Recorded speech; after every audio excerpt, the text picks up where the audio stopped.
Hey everyone, and we're outside today because the weather's starting to get nice, and that means it's time to start grilling. So we're going to do quite a few videos of grilling on this channel. So I wanted to give a review of the grill that I used. This is a Rec Tec Pellet Smoker.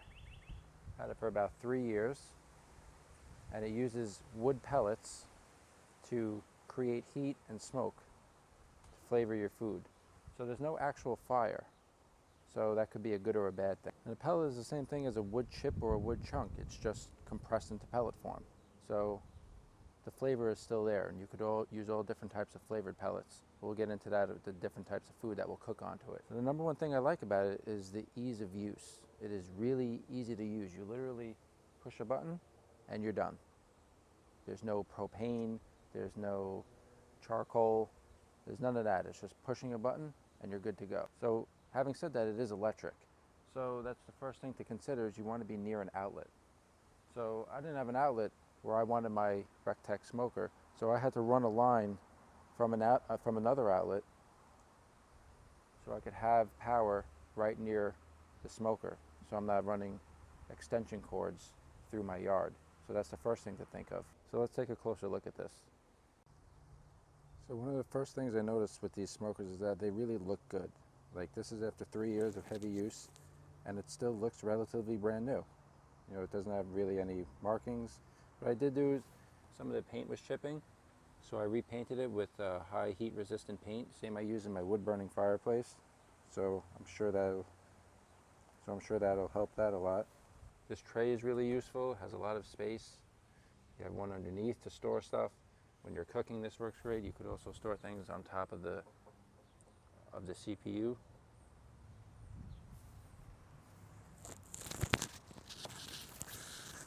This holds 40 pounds of pellets, so you're not going to run out. And it does last a while, so again, that's another big advantage. You don't have to refill it too often. I've only recently bought pellets. I just refilled mine. They lasted well over a year. And you can buy those in bulk in 40-pound bags.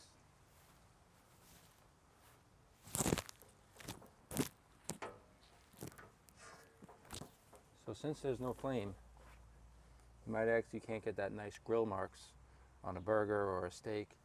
They sell these aluminum searing kit, and I find that this works well if you want to get those nice grill marks on a steak or a burger. So when I'm ready to use this grill for the first time each year, I'll just get a shop vac in there, because the wood pellets do create like a dust, so that needs to be vacuumed out. If it's not cleaned out, you're gonna just have a bad smoke. It's gonna not create a nice flavorful smoke. It's just gonna be like a burning smoke, and you don't want that flavor in your food. And I also have this extra shelf here. This shelf works really nicely just to keep food warm, and you still have the grilling space underneath. Their customer service is really great, because I ordered this and it didn't come with my package, so I called them up to let them know, and then literally within an hour the owner of the company called me apologizing, and they sent it next day air, and then he personally called me again 2 days later to make sure everything was okay and if I needed help with anything. So their customer service really is top notch. This is the older model, the 680, and I think now they have new CPUs on there with Wi-Fi enabled and everything, so you can just control everything from your phone, making it even easier to use these. You also get more of a smoke flavor when you cook on a lower temperature, I've noticed. Around 200 degrees, you get a lot more smoke flavor, as if you were trying to smoke on, like, say, 350 degrees. But most of the time you're going to do something low and slow, like a brisket or a pork shoulder, so the temperature is not going to be that high anyway. But that's what I really like about this, is it's used as a smoker as well as a barbecue. I could put plenty of hamburgers on here, hot dogs, chicken, anything you'd normally cook on a grill. But then you also have that option to smoke something for an extended period of time and literally put it on and forget about it. You don't have to play with the fire, there's nothing to temperature controls, everything is literally the push of a button and you're good to go. So the ease is just second to none. I know there's a couple of other brands of pellet smokers. These are becoming a little more popular, like the Traegers. I've never personally used them, so I can't say if they're good or bad, but my experience with the Rec Tec is pretty positive. They are a little expensive, but like anything, you get what you pay for. Something I don't really like is the cover. The cover is like a little too snug to fit, so getting it on and off is a little bit annoying. So that's one of the complaints I have. Another thing is, if you're cooking for a lot of people and some people like food like really well done, since there's no flame, you can't really get like that food that get those burn marks on it that some people like. This is a rather large grill, but they do make smaller options. So I usually have, if I have a lot of people over, and this is really useful, but they do make smaller options that aren't as expensive. I even think one of the smaller models, you could literally pick it up and you could take it in your car. The legs will come off and you could use it for tailgating or on the go, camping, anything like that. So that's really something that's useful. They're so versatile, which is a big positive.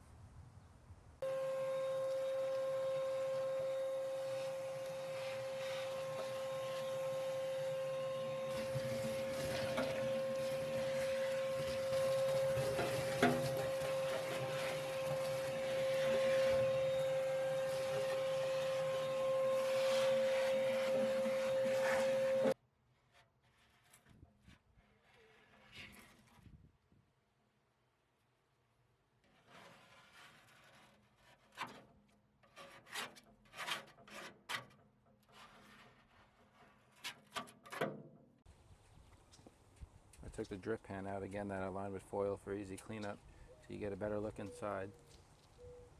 This is where the pellets go with the cooking mechanism. They get passed with a stainless steel auger. And another thing is there's no pellet release, so if you want to change the flavor of your pellets, that's a downside, because you would have to use all the pellets that are in there, or literally scoop all them out to change the flavor. I'll show you again just how easy it is to turn on and work. And again, you need to keep in mind to have an outlet nearby. I had to run this from there to that outlet down there behind my little turtle fountain, underground here, so I could have the power here. But it does come with these wheels, so it's pretty mobile if you want to move it around your yard, which is a good thing. Just hit the power and you set your temperature. Full 500.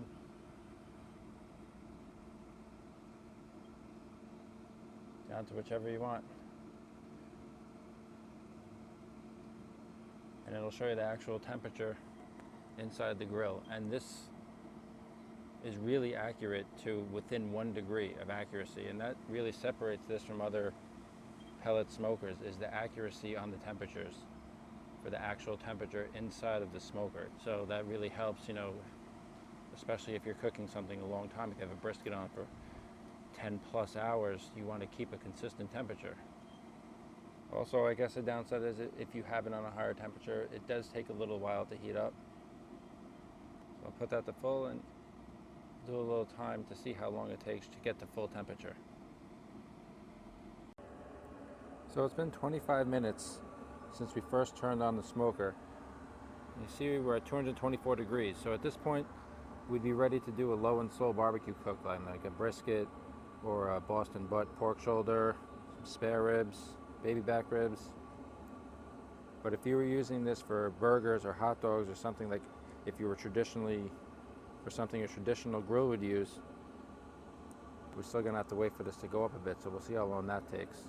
Something I forgot to say is these come with a 6-year warranty. So I'm halfway through that. I'm pretty confident that this will last years after that. And again, you can get any part for this grill.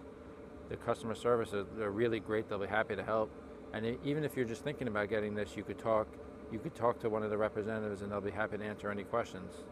I'm not affiliated with Rec Tec or anything, I'm just giving my experiences with them.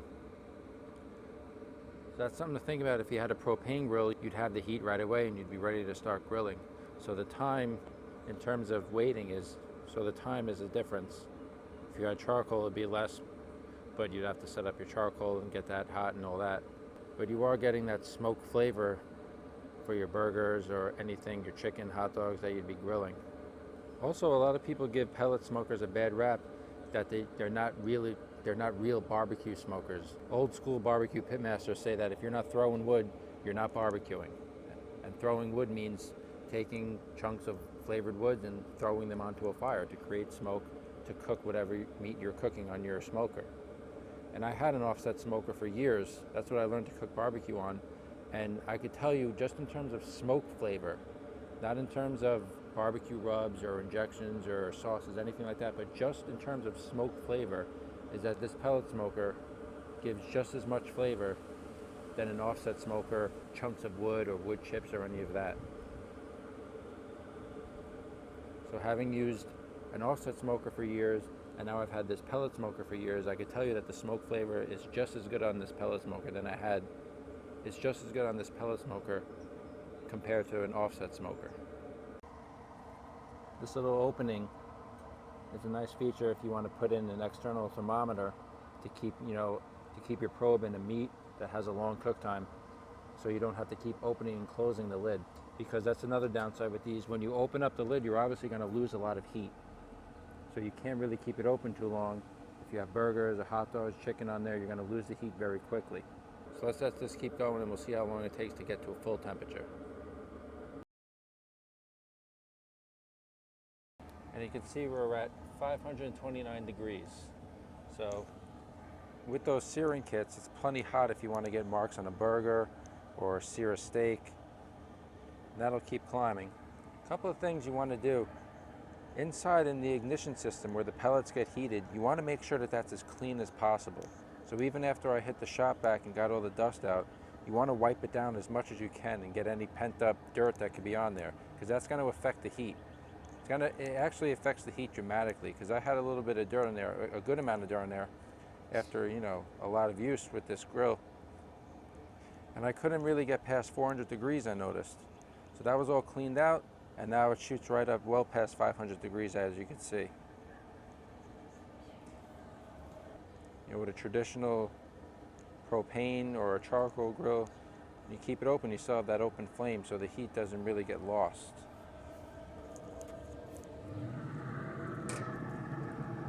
Also, I noticed it helps if you put some foil where the temperature probe wire comes in. Put extra foil there, it helps the heat rise quickly as well.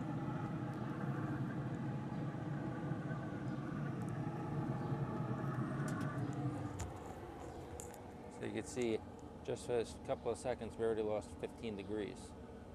But that'll come back quickly. So that's it, guys. I'll write in the description the pros and cons of this pellet smoker.